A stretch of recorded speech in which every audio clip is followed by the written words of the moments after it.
This episode is brought to you by Google Health. Stop chasing someone else's definition of health. What matters is what's healthy for you. Google Health offers a new kind of coach built with Gemini for effortless tracking, sleep insights, and holistic coaching tailored to you. Visit googlestore.com to learn more and start a new relationship with your health. Requires Google account, Google Health app, internet, and Google Health premium subscription. Features subject to change. Availability and results vary. Not intended for medical purposes. Works independently of Gemini apps. Check responses for accuracy. If we knew more about our sleep, what would we do differently? Would we go to bed at a consistent time or take steps to reduce interruptions to our sleep? With Sleep Score, Apple Watch measures your bedtime consistency, interruptions, and sleep duration. Then, every morning it combines these factors into an easy-to-understand score from 1 to 100.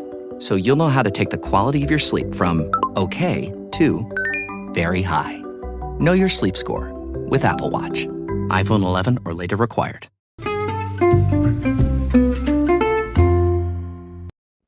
Hi everybody, and welcome to the Dr. Psych Mom Show. Today I'm going to be talking about the self-made woman, and I have talked about the self-made man before, and that podcast is linked, but this one is for the women. I've written about it, but I've never done a podcast about it, and this is a lot of my clients.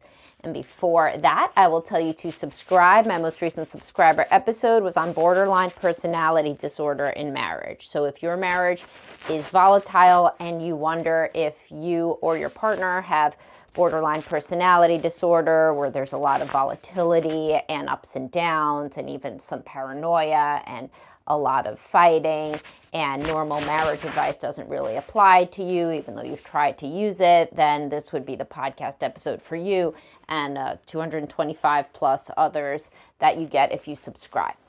Okay, so what do I mean by the self-made woman? So this is a woman that grew up in, it doesn't have to be poverty, but certainly not super wealthy, not super high achieving home. Otherwise, she's not going to be self-made, right? She could just be high achieving, which is different.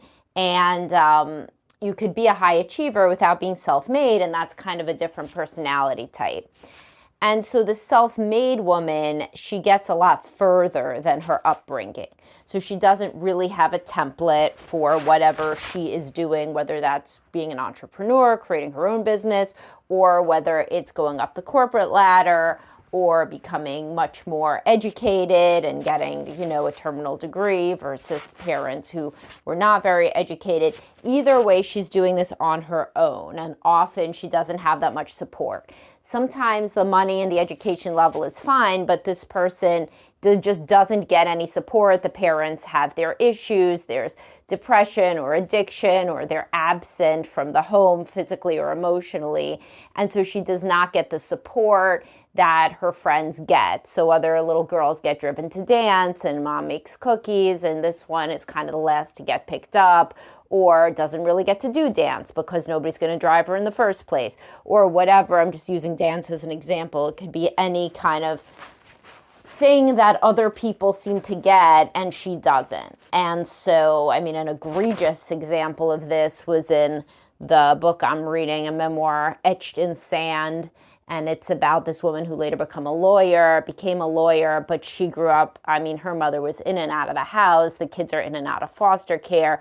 The mother is addicted to alcohol and men and all these things. And she has to kind of raise her siblings. And then she becomes a lawyer. So that's like a pretty self-made woman, right? Going from abject poverty in the foster care system to being such a high achiever. Most people don't have that big of a jump in their lives, whether they're male or female. But for the people that do, it is a very specific personality type. So what personality type is that? It's a very motivated person. This is a person who can compartmentalize like a fiend, because they have to be one person at school and then one person at home. So even let's say it's the situation where there's no dysfunction. Not like nobody has no dysfunction, but that's not endemic to the family. That's not the main characteristic. They're just poor, or they're just not, well educated. Maybe it's a divorce and there's a single mom who's working a lot and she's like really tired. Who knows? Like there doesn't have to be addiction and foster care and all of these things. But in that situation, the girl has to be one way at home, and then she has to code switch to be a different way at school. And she doesn't know how to be at school from at home. So especially as she gets further up and achieves more, she doesn't have a template for how to engage at higher levels educationally or at work from home, whereas other people do. Because most people around you, whatever job you're in, there's a lot of people whose parents had much the same job. So a lot of teachers, the parents are teachers. A lot of doctors, the parents are doctors. I didn't realize this. When I went to Columbia for college, I just didn't realize how many people's parents also went to Columbia or to an equivalent. It was really quite shocking because certainly my parents did not go to the equivalent. And so most humans, they kind of are set on a certain path, and maybe they can outstrip that and even become super higher achievers, but they're not self-made. So the people that are self-made have to code switch. Their home is like super different from what eventually becomes their workplace, or even on the way from their school, from their peers on their sports teams and in their extracurricular activities, and then in college and whatever. So you have to be expert at compartmentalizing and code switching, and you have to be able to be different when the situation calls for you to be different. So maybe you're an introvert, but you could be a hell of an extrovert at work. Or maybe you like to use your, quote, big words, because you're a big reader, but you know that in your family that's going to be made fun of. So you don't use those words, but then later on in your life, you get to use your big words, and so whatever it is, you have to know how to be a different person in different situations more than the average person whose family life places them on a trajectory that is expected and that they then accomplish. But if your parents are lawyers and you become a lawyer, that's cool, but you already also know how to be a lawyer, so that compartmentalization and code switching doesn't have to happen, because literally you know how to be a lawyer since you were a child. You know how to talk like a lawyer, and then eventually you become a lawyer or something equivalent, but it's no difference from what was expected of you. This big difference of what was expected of you and what you achieve is kind of destabilizing psychologically, especially at an older age for the self-made woman, because women in particular have a huge emphasis on relationships, friendships. I get all these guys that say, I have no friends, I just have associates. But if a woman tells me she has, and they're like all right with that, they're not thrilled, but some of them even have like a weird pride in it, like I don't rely on anybody. And listen, we can and do dig into that in therapy. But for women, the grief is much more on the surface. If you feel like you outgrew your friends from home, or like people at home don't really understand your life anymore because you're so different from things that they did, or that your family isn't really close to you because they don't really understand you and your goals and your priorities now that you've become such a high achiever, then that is much more of a source of direct grief for the self-made woman versus a self-made man. Another difference is that it's harder for the self-made woman to then be vulnerable, which is a key part of love relationships, is being emotionally vulnerable, particularly as a woman. As I've said over and over, there's fewer avoidant women than there are avoidant men. And high achieving women are more frequently avoidant because they have to do this code switching, they have to do this compartmentalization, they've had to prioritize school and achievement over relationships for a lot of their life. So they are more often avoidant, but even if they're not avoidant, even if they're preoccupied or secure, they still have trouble with weakness, because in their job and in their life, they've had to be so high achieving and take care of themselves. Nobody else is going to do medical school for you. It's not like you could just have your boyfriend do it. You always are relying on yourself, and it doesn't have to be medical school. It could be your business. So you're running your business, the buck stops with you. And sure, and I'll get to this, some people end up having a guy who helps them run their business or helps them run their medical practice or, what have you. And I do see that as a common trajectory. But overall, women who have to be very strong enough to get out of their family of origin and do something totally different, and unexpected, those women may have trouble with weakness, what they perceive as vulnerability being weakness, or relying on anybody, which can make some romantic relationships difficult. Now, what kind of romantic relationships do they have? Well, frequently it's with one of two types of people. One is the person who's like a helpmeet and who comes on board and kind of helps, whether that's being a stay-at-home dad when they're climbing the corporate ladder, or whether that's helping with their business if they run a business, or whether that is helping them with their financial side of their practice, if they have a practice. Like I see that a lot, like a woman has a practice and the guy does IT for it or something like that. Whether that's law, medicine, what have you. But so I see some of that. I also see women that are drawn to even higher achievers than themselves or equal. So they are a surgeon. The guy's also a surgeon. What happens here, though, is a lot of times they're a bit too similar. So they can both be too avoidant for any relationship to kind of sustain. So it's mostly about being a power couple, and when you're that much of a power couple, you don't have much time to hang out with each other and to raise the kids and all of that. So sometimes I see those couples break up, and then both of those higher achievers end up with people who are more kind of taking the supporting cast role and helping them or being the stay-at-home partner. So I do see that more, and that's for both men and women. Now, in terms of, I've talked a lot about how high-achieving and self-made men often struggle with addiction and ADHD. Do self-made women do this? Not as much. They're certainly addicted to work, which gets you to the place that you are.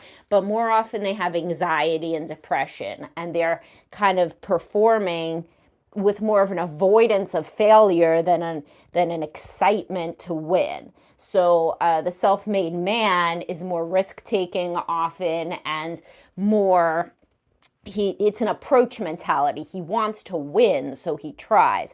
Whereas more of the self-made women, they don't want to lose.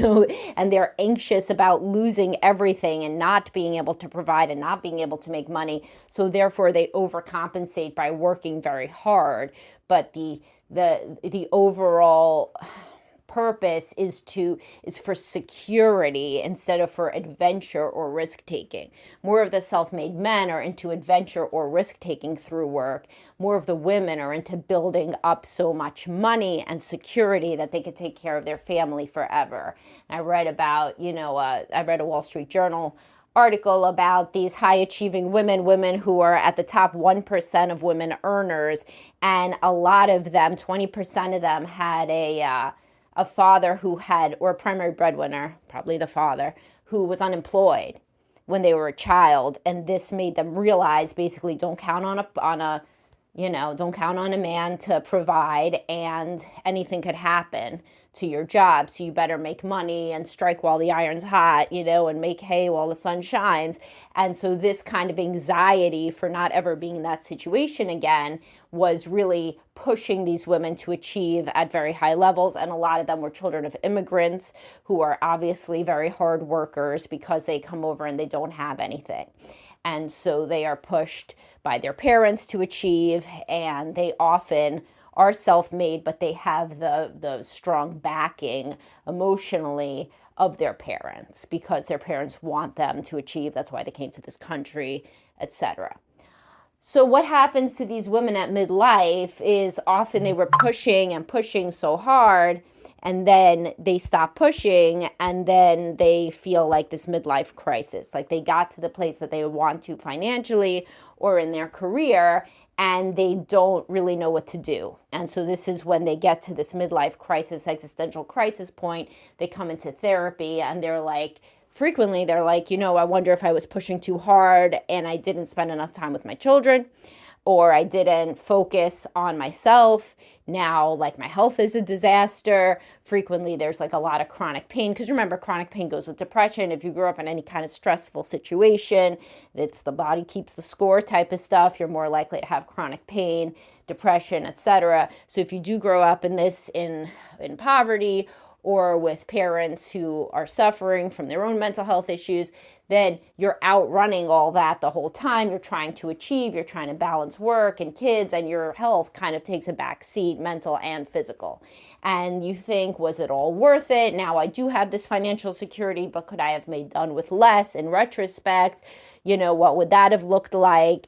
And they really want to kind of explore, how did pushing so hard in my job and in financially and all of this, how did it affect me as a person? Was there another path? Is there another path now? And so forth. And that's pretty much the basic summary of the self-made woman. These people make wonderful therapy clients. They're obviously super motivated, super smart. And when they direct that attention inward, they can make lots of great insights and have great epiphanies about themselves, their upbringing, what got them to where they are. Frequently, there are marital dissatisfactions because, I didn't even say the third type of persons. You got the helpmeet, you have the high achiever, but in unhappy marriages, they're schlepping along some guy that is kind of dysfunctional, that reminds them of home that they were drawn to. So somebody who struggles with addiction, unemployment, depression, who yells and sulks and basically is somebody to be taken care of versus somebody who helps or pulls their weight. So, they can be drawn to these very dysfunctional, under-functioning guys, and their original project was trying to help this guy become different, and then he doesn't, and they focus on the career. The kids come along, and they just got to move everything forward, but then they get to midlife, and they're like, why was I doing that, instead of being with somebody who is equally motivated in their career, or at least was motivated to help me in mine. So those people frequently face a lot of marital dissatisfaction in midlife, and that is the point at which I see them in couples work. All right, I hope that this spoke to some of you, either about yourself or your wife, or about, possibly somebody else in your life. And as always, if you're looking for a therapist or a coach, reach out to us at Best Life Behavioral Health. And also, I will link that Wall Street Journal article and the book Etched in Sand. And I'll talk to everybody soon. Have a great day, guys.